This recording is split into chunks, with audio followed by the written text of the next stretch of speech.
Have you ever thought about starting your own podcast? When I was trying to get my podcast off the ground, I had a lot of questions: how to record an episode, where do I go to record an episode, and how do I even get people to listen to the episode? And some people asked, how do you make money from a podcast? It's not easy to do that, but with Anchor, your questions will be answered if you head over to anchor.fm/start. And it's a one-stop shop for recording, hosting, distributing your podcast. Best of all, it's 100% free and ridiculously easy to use. And now that with Anchor, you can match up with great sponsors who want to advertise on your podcast. That means you can get paid to podcast right away. In fact, that's what I'm doing right now by reading this silly little ad. So why not head over to anchor.fm and definitely /start and try starting your own podcast. It's fun. See you later. This is a Wild Games Production podcast.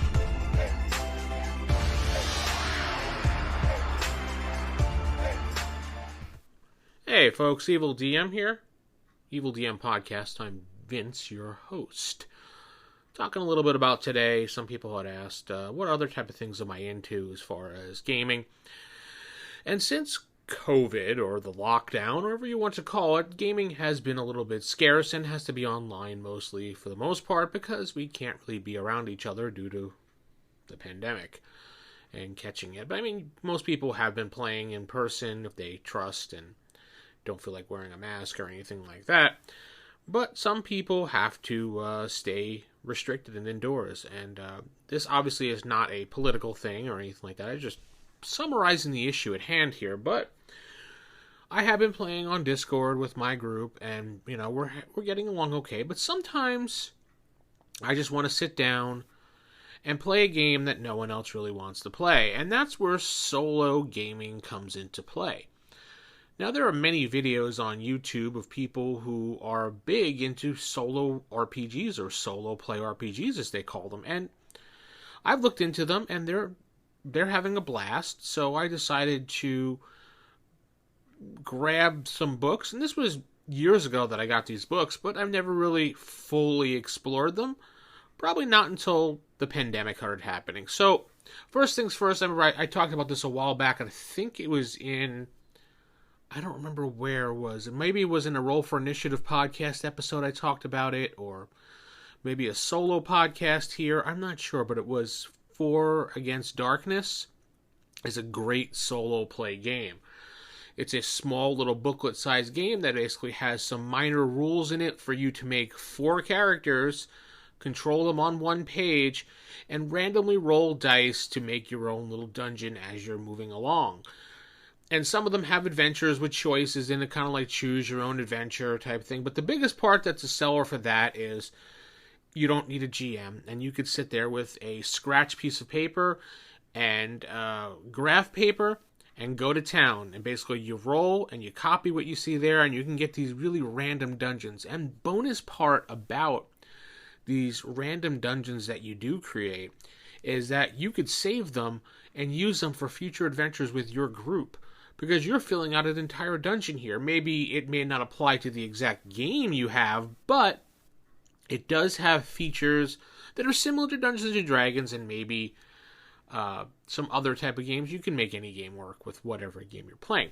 But it has some descriptions, it'll fill out some monsters for you, and you can go to town playing the game and drawing and have a complete dungeon drawn up by the time your session's over and continue along. Now, it doesn't give you that many levels in For Against Darkness because it's not really meant to be played that long term, though some people have added some more rules for it. I only have the core book and 2 to 3 other ones that help expand on it with little adventures. Excellent game. If you have a chance to pick it up, get it in print. It's a lot of fun. Support the author for it. Just look up For Against Darkness and you can purchase that. Another thing that you can look into if you want to play any game, and I'm talking any game out there as a solo person, is Mythic Role-Playing or Mythic Gaming. It is a red book, plain red book. It says, create dynamic role-playing adventures without preparation. Used for standalone games or a supplement from other systems. So basically, imagine a role-playing game without a game master, just the player and the action. In this book, you don't even have to use the entire book. You can only use the one page in this book for decision making.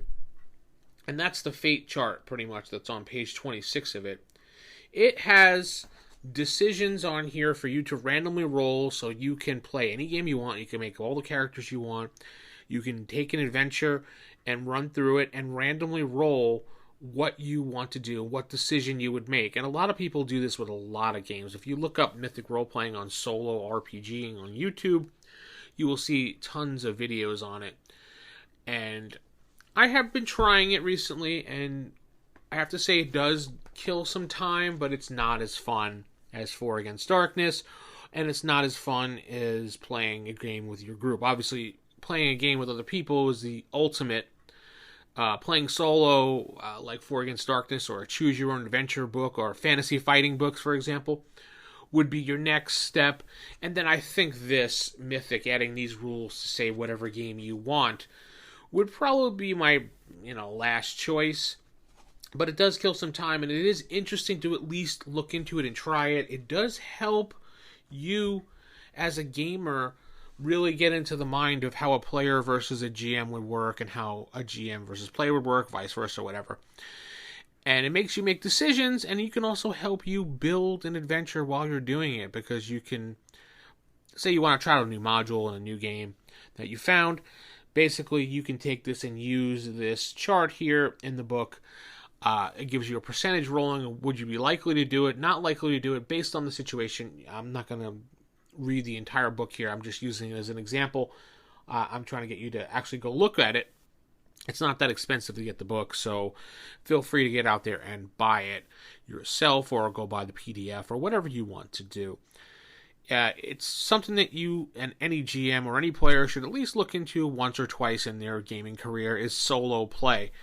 It will get you to think outside the box and think in both shoes at the same time, because not only are you the player, you're the game master. So, I don't know. Tell me what you think about solo play. Do you like solo play? Have you ever tried solo play? Have you read the fantasy fighting Choose Your Own Adventure type books, and that's just basically your jam and you can't go any further than that? I don't know. I've done it all, and I overall do prefer the group dynamic versus just solo play. But I want to talk a little about something a little bit different today. So solo play is what we're talking here. So don't forget to head over and like this, share this, help download. And if you want to send a voicemail in here, just go to anchor.fm/theevildm. You can click on the button, and I think you can leave a voicemail. You need the app for that, I believe, but you may not. I'm not sure exactly. Or you could send an email to me if you head over to theevildm.com and contact me there. Ask the DM at theevildm.com for an email, and it should get directly to me, and I could read it on the air, provided it is constructive and good feedback, or just something to help further another show. If you have any topic suggestions, I'd be more than willing to talk about them. Who knows what will happen with this thing, and it may go off the rails, and I may lose my mind and talk about things you may not like. But with that said, keep it original, keep it old school. Good night.